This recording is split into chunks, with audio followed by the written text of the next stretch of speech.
రేపు జరగబోయే తొక్కుగూడ కాంగ్రెస్ భారీ బహిరంగ సభనైతే మంత్రులు పరిశీలిస్తున్నట్లు తెలుస్తోంది. అదేవిధంగా సోనియా గాంధీ, రాహుల్ గాంధీ, అదేవిధంగా ఖర్గే కూడా రేపు హాజరు కాబోతున్నట్లు తెలుస్తుంది. దాదాపు 10 లక్షల మంది జన సమీకరణకైతే కాంగ్రెస్ పార్టీ కసరత్తు చేస్తున్నారు. రేపు ఇక్కడ నుంచి కూడా ఎన్నికల శంఖారావంగానే పూరించి హామీలను కూడా ఇచ్చే పరిస్థితి రేపు ఉన్నట్లు కూడా మనకు తెలుస్తోంది. దీని మీద మరింత అప్డేట్స్ మా హైదరాబాద్ బ్యూరో ప్రణయ్ లైవ్ ద్వారా అందిస్తారు. ప్రణయ్, చెప్పండి.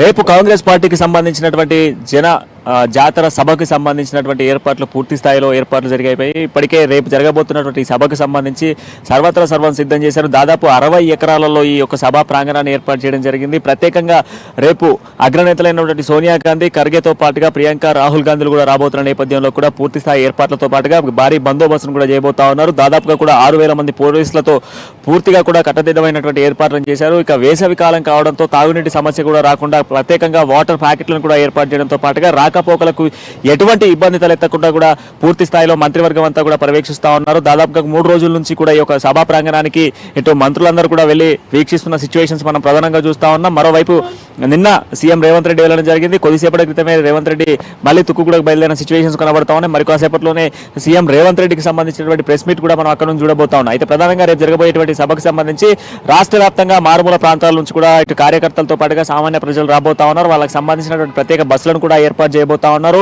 వివిధ ప్రాంతాల నుంచి వచ్చేటువంటి వాళ్ళకి సంబంధించి ఎటువంటి ఇబ్బందులు తలెత్తకుండా, అంతేకాకుండా ఎలాంటి ఇబ్బందులు కాకుండా, అదేవిధంగా వచ్చేటువంటి వాళ్ళకి సంబంధించి ఒక సభా ప్రాంగణం మెయిన్ రోడ్ నుంచి ఎక్కడైతే ఆ మెయిన్ రోడ్ ఉందో ఆ మెయిన్ రోడ్ లో కూడా ట్రాఫిక్ ఇబ్బందులు తలెత్తకుండా కూడా అన్ని ఏర్పాట్లను సిద్ధం చేస్తా ఉన్నారు. పూర్తి స్థాయిలో కూడా రేపు నిర్వహించబోయేటువంటి ఈ సభకు సంబంధించినటువంటి నేపథ్యంలో కూడా ఎక్కడ ఇబ్బంది కాకుండా, అంతేకాకుండా దేశ ప్రజలకు, రాష్ట్ర ప్రజలకు పూర్తి స్థాయిలో కూడా కాంగ్రెస్ ప్రభుత్వం రేపు పార్లమెంట్ ఎన్నికల్లో నెగ్గి రాహుల్ గాంధీ ప్రధానమంత్రి అయితే రాబోతున్నటువంటి 5 గ్యారెంటీల గురించి కూడా రేపు ఈ సభ ద్వారా ప్రజలందరికీ వివరించబోతా ఉన్నారు. ఒక సెంటిమెంట్ గా కూడా ఈ సభ ఉండబోతా ఉంది. గతంలోనే తుక్కుగూడకు సంబంధించినటువంటి ప్రాంగణంలోనే, అదే సభా ప్రాంగణంలోనే 6 గ్యారెంటీలకు సంబంధించిన ఇంప్లిమెంటేషన్ కూడా చేయడం జరిగింది. అయితే అదే ఇంప్లిమెంటేషన్ ని మళ్ళీ చేస్తే ఖచ్చితంగా కూడా పార్లమెంట్ లో కూడా విజయం సాధిస్తాము అన్నటువంటి ఒక సెంటిమెంట్ తో కూడా కాంగ్రెస్ ఈ సభ నిర్వహించబోతా ఉంది. తొలిసారిగా కూడా కాంగ్రెస్ ప్రభుత్వం ఏర్పడిన తర్వాత తొలి బహిరంగ సభను కూడా తుక్కుగూడలో ఏర్పాటు చేస్తున్న ఇది మొదటి సభ అని చెప్పుకోవాలి. ఈ మొదటి సభకు సంబంధించి సర్వత్రా సర్వం సిద్ధం చేయడం జరిగింది. పూర్తిగా కూడా నిన్న ఇటు మంత్రులైనటువంటి ఏదైతే ఐటీ శాఖ మంత్రి అయినటువంటి ఐటీ శాఖ మంత్రితో పాటుగా బట్టి కూడా అక్కడికి వెళ్ళడం జరిగింది. ప్రస్తుతం ఉన్నటువంటి సిచ్యువేషన్స్లలో కొంత ఏదైతే వచ్చేటువంటి వాళ్ళకి సంబంధించి మొత్తం 60 ఎకరాల్లో ఇబ్బంది తలెత్తకుండా కూడా విఐపి గ్యాలరీలను కూడా ప్రత్యేక ఏర్పాటు చేయడం జరిగింది.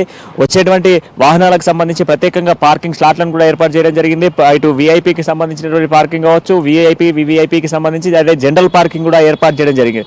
ఇక వచ్చేటువంటి ప్రాంగణానికి సంబంధించి ప్రత్యేకంగా నైట్ అంటే దాదాపు సాయంత్రం సమయంలో జరిగేటువంటి సభకు సంబంధించినటువంటి నేపథ్యంలో కూడా లైటింగ్ సిస్టాన్ని కూడా ఏర్పాటు చేయడం జరిగింది. పూర్తిగా కూడా ఈ 5 గ్యారెంటీలు, అంతేకాకుండా కేంద్రంలో మోదీ ప్రభుత్వం చేస్తున్నటువంటి వైఖరికి సంబంధించి కూడా స్పీచ్ ఉండబోతా ఉన్న నేపథ్యంలో కూడా గతంలో ఇచ్చినటువంటి హామీలు, బీజేపీ ఇచ్చినటువంటి హామీలు ఏవైతే ఉన్నాయో ఆ హామీలకు సంబంధించిన నేపథ్యంలో కూడా ఏ హామీలు నెరవేరాయి, ఇంకా నెరవేరని ఏం హామీలు ఉన్నాయి అన్నటువంటి సభలో వివరించబోతున్నట్టుగా కూడా తెలుస్తా ఉంది. ఇక తెలంగాణలో ఇంప్లిమెంట్ చేసినటువంటి ఇప్పటికే 5 గ్యారెంటీలను ఇంప్లిమెంట్ చేసినటువంటి నేపథ్యంలో కూడా మరొక గ్యారెంటీ ఎన్నికల తర్వాత ఇంప్లిమెంట్ చేస్తామంటూ కూడా కాంగ్రెస్ చెప్తున్న నేపథ్యంలో రాబోతున్నటువంటి కాలంలో ఈ 5 గ్యారెంటీలు ఏ విధంగా ఇంప్లిమెంట్ చేయబోతా ఉన్నారనేది కూడా రేపు ఈ సభ ద్వారా చెప్పబోతా ఉన్నట్టుగా స్పష్టంగా తెలుస్తా ఉంది.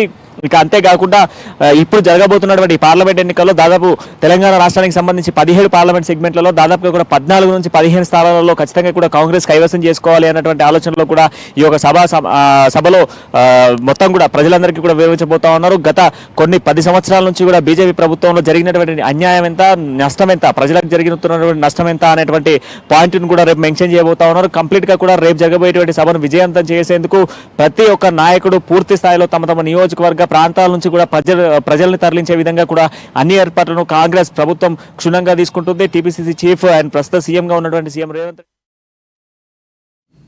Thank you Pranay. అదే